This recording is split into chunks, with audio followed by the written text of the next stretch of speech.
صوفی ملامتی درویش writer actor سیاہ پوش بزرگ بابا محمد یحییٰ خان کی آپ بیتی۔ بابا جی کی زندگی کے پراسرار اور عجیب واقعات، بچپن کی شرارتوں سے لے کر دنیا کے مختلف حصوں کے سفر کی داستان، روحانیت کی پراسرار اور سچی کہانی، مادام آبیرے ڈیوڈ کون تھی، Z/ZZ کیا ہوتا ہے، ایلومیناٹی تنظیمیں دنیا میں کیا کر رہی ہیں، شیطان کے پجاری اور کالے علم والے کیسے صدیوں پرانی روحوں سے بات کرتے ہیں، کالے علم اور نوری علم میں کیا فرق ہے، یہ سب کچھ جاننے کے لیے ہماری سیریز پیا رنگ کالا دیکھیے۔ چینل کو سبسکرائب کیجئے، ویڈیو کو لائک کیجئے، کمنٹ میں اپنی رائے سے آگاہ کیجئے۔ اب چلتے ہیں اپنی کہانی کی طرف۔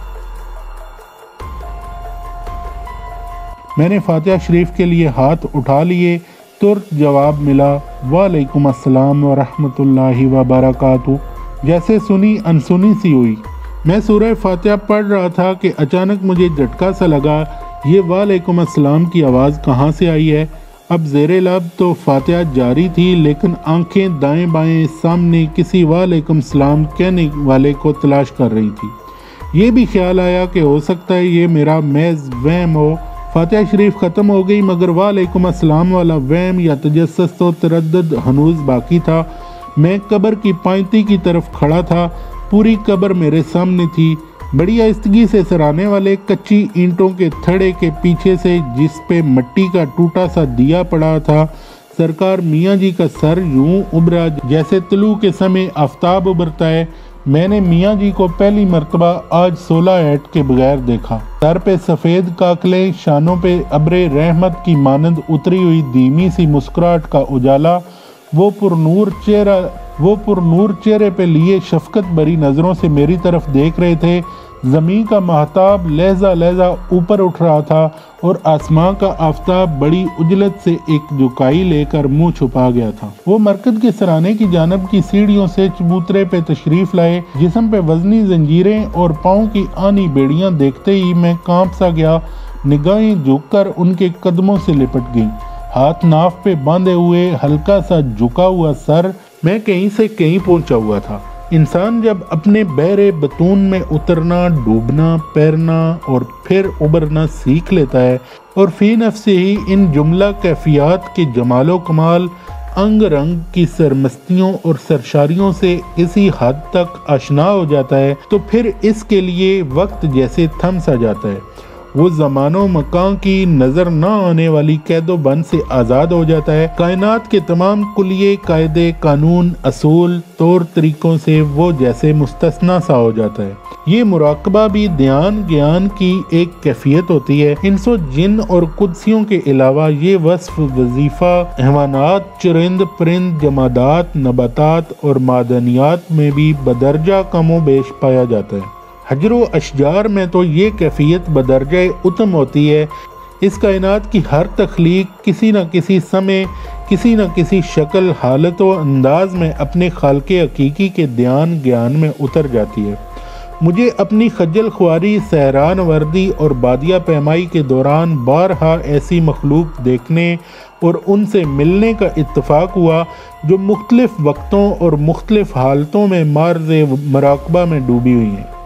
کئی تو ہزاروں لاکھوں برسوں سے ابھی تک مراقبوں میں ڈوبی ہوئی تھیں اور نہ جانے کب تک وہ اسی حالت میں رہیں۔ اسکندریہ، بابل، نینوا، کوہ ارارات، حضرموت، سائبیریا، زنجان، جلال آباد، کوہ البرز، رے، جبل نور، جبل سور اور مکران و کونیا میں کئی ایسے پتھر، چٹانیں، درخت، جانور اور انسان و جن دیکھے جو صدیوں سے حالت مراقبت میں پڑے ہوئے ہیں۔ گو امتداد زمانہ اور گردش لیل و نہار نے ان کی حیت قضائی میں ایسی عجیب و غریب سی تبدیلیاں نمایاں کر دی ہیں کہ عام انسانی آنکھ ان کی اصل حقیقت کو پہچان نہیں سکتی۔ کائنات کو تو علیحدہ رکھیے، اس ارض کے مٹھی بھر کرہ میں لاتعداد ایسی جگہیں ہیں جہاں تک ابھی انسان کی رسائی نہیں ہوئی۔ خلا تو باہر ہے، سمندر تو دسترس میں ہے، اور یہ قریب سارے کا سارا ہی اندھیرے میں ڈوبا ہوا ہے۔ ایسے عجائب، تحیر و اسرار، مدفن و معدنیات، مدائن و خزائن پوشیدہ ہیں کہ انسان ان کی افادیت و اہمیت کا تصور بھی نہیں کر سکتا۔ انسان کی جستجو اور علم و سائنس نے اپنے تئیں زمین کے چپے چپے کو کھنگال ڈالا ہے، مگر نہیں، ابھی دلی دور ہے۔ دیوار اور پہاڑ تک پہنچ کر انسان رک جاتا ہے، آگے راستہ بند یا ختم ہے، حالانکہ اصل کھوج تو وہیں سے شروع ہوتی ہے۔ ارض تو ایک شعبیہ ہے، کائنات میں اس کی حیثیت ایک ننھے سے ذرے کی ہے۔ جو ذرہ سے ذرے کو بھی ابھی تک ذرہ بھر نہ سمجھ سکا، اچھی طرح نہ دیکھ بھال سکا اور نہ جان سکا، وہ بیکراں کائنات کو کیا جانے اور سمجھے گا۔ پھر اس کائنات کے آگے بھی ایسے لاتعداد عالم ہیں، بیت القدس، جبل نور، جبل رحمت، جبل سور، مدینہ شریف، نجف، جھیل سیف الملوک وغیرہ میں کئی ایسے شجر حجر اور ستون گڑے پڑے ہیں جو مراقبے میں اترے ہوئے جنات ہیں۔ اسکندریہ، قاہرہ، لبنان و شام میں بھی ایسا کچھ بہت دیکھا ہے۔ اسی لیے کہا گیا ہے کہ پتھر، کنکر، درخت کی چھال، گوبر اور کوئلہ وغیرہ سے نجاست مت صاف کرو، ان سے جنات کی غذا اور بقا کا تعلق ہے۔ انسان یا جن جنہیں مراقبہ کرنے کا لپکا پڑ جاتا ہے، پھر وہ باز نہیں آتے، جو ہی کہیں موقع ملا سر جھکا لیا، اپنے آپ میں اتر گئے۔ وہی بات کہ سویا مرا برابر ہوتا ہے۔ اکثر دیکھا ہوگا کہ کوئی سویا تو پھر جاگا ہی نہیں، وہیں سوئے سوئے ہوئے سوئے عدم مراجعت کر گیا۔ سوئے ہوئے انسان کے جسم سے اس کا نوری جسم خارج ہو جاتا ہے، جس طرح کوئی اکیلا شخص صبح کام پہ جاتے ہوئے اپنے مکان یا کمرے کو خالی کر جاتا ہے، مگر مراقبہ میں ایسا نہیں ہوتا۔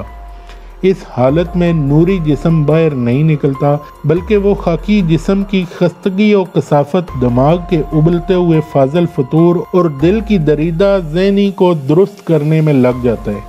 جیسے جیسے مراقبہ میں حضوری اور لذت پیدا ہوتی جاتی ہے، مراقبہ طویل ہوتا جاتا ہے۔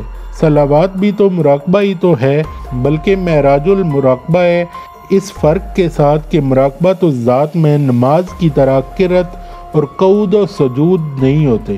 مراقبہ تو ذات میں اکثر تو نہیں، لیکن کبھی کبھی ایسا مقام بھی آ جاتا ہے کہ صاحب مراقبہ واپس نہیں پلٹتا، بس وہیں کہیں اندر ہی ٹہل جاتا ہے۔ پھر لوگ اٹھا کر نہلا دھلا اور کفنا کر دفنا دیتے ہیں، جبکہ وہ تبھی موت نہیں مرا ہوتا۔ اسی لیے بڑے بڑے گیانی دیانی، رشی منی اور درویش آبادیوں سے کہیں دور نکل کر جنگل، پہاڑ، غاروں، گفاؤں میں مراقبہ کرتے ہیں کہ اس حالت میں اگر ان کا مراقبہ طوالت پکڑ لے، یہ طوالت عشروں، مہینوں، برسوں اور صدیوں پہ بھی محیط ہو سکتی ہے، تو انہیں کوئی پریشان کرنے والا نہ ہو۔ اس صورت میں ان کے خاکی جسم پہ کوئی اثر نہیں پڑتا، کیونکہ ان کا نوری جسم اسے سنبھالے رکھتا ہے۔ ایسا جسم سوکھ کاٹ کر پتھر سا ہو جاتا ہے، برسوں صدیوں بعد صرف اس کے حلیے اور رنگت میں تبدیلی آ جاتی ہے، مگر کایا تبدیل نہیں ہوتی۔ خاکی جسم کی تازگی جو پانی کی مرہون منت ہوتی ہے، ختم ہو جانے سے پوست و استخوان سوکھ و خشک ہو جاتے ہیں، مگر وجود اور اس کے اندر وجدان زندہ رہتا ہے، کیونکہ اس کی غذا اور ضرورت ہوا، پانی، خوراک نہیں۔ عام لوگوں کے سمجھنے کے لیے ساکی منی یعنی گوتم بدھ کی مثال سامنے ہے۔